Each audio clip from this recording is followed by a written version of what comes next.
আপনি কি নিজেকে একজন মুসলিম হিসেবে দাবি করেন? তাহলে অবশ্যই আপনাকে জানতে হবে মুসলিম কি এবং তার বৈশিষ্ট্য কি। আপনি যে একজন মুসলিম তা জানবেন কোথা থেকে?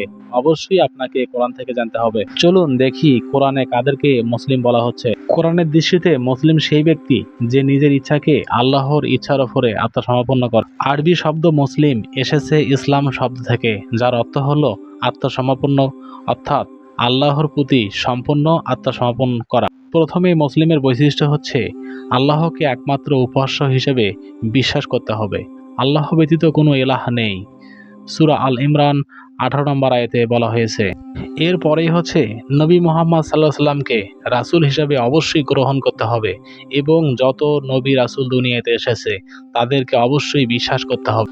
এরপরেই হচ্ছে আল্লাহর আদেশ ও কোরআনের নির্দেশনা অনুযায়ী জীবনকে পরিচালনা করতে হবে। এই সম্বন্ধে কোরআনে একটি আয়াত রয়েছে, সূরা লোকমান 22 নম্বর আয়াতে বলা হয়েছে, যে ব্যক্তি তার চেহারাকে আল্লাহর প্রতি সমর্পণ করে এবং সে সৎকর্মপরায়ণ, সে তো ধর্মকে দৃঢ়ভাবে ধারণ করল। যেগুলো বলা হলো এগুলো যদি আপনি করে থাকেন এবং চলমান থাকেন তাহলে অবশ্যই আপনি মুসলমান। ভিডিওটি দেখার জন্য ধন্যবাদ।